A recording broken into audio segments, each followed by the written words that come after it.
سلام، من با یه ویدیوی دیگه. یه مدت طولانی نبودم به خاطر اینکه مسافرت بودم و همونطور که میبینید پوستم کلی جوش زده به خاطر اینکه روتین پوستی نداشتم. آرایش میکردم، میخوابیدم شب و دوباره فرداش رو همون آرایش میکردم.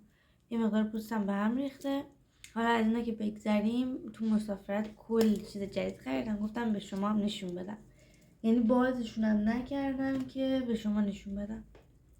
موامو رنگ کردم، یه قهوه‌ای خوشگل زدم روشون، خونم در اومدن دوباره زدم، خیلی خوشگله. این دوتایی که میبینین دوتاشون ضد آفتابن.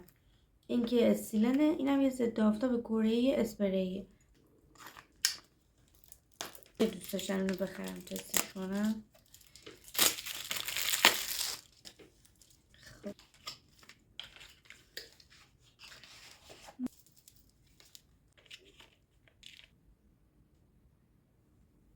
چطور جذب شدنش؟ اوه چقدر رقیق و خوبه. میام داره، نمیدونم بوی چیه، بوی گل میده. این مثلا وقتی که عجله داری خیلی خوبه، یا به دستت میخوای بزنی. نمیدونم. آها اینجوریه، بعد اینجوری پخشش میکنی. او اینجوریه. اینم چقدر زیاد شد. اینم که جذب میشه. چه جذب نمیشه. دربو مورلی کاسه‌ایشو داشتم، ولی چون که میگفتن ریملیش برای روزانه بهتره، اینجوریشو گرفتم. همینجوری نگرش میداره. من چقدر سفید شدم.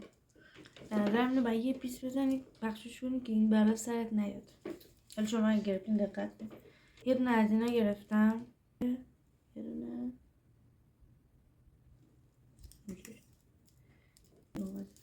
من چقدر سفید شدم. از این گیره ها خریدم. اینا ستار است. یه چیز بامزه دیگه خریده بودم. از این موسکا کلی خریدم. از این موسکا چند تا اتکلون. اینا خیلی بارشون خوبه. همین دیگه. شما حواستون باشه اینا انگار یه کمی رنگ داره دیگه. همین دیگه. خداحافظ.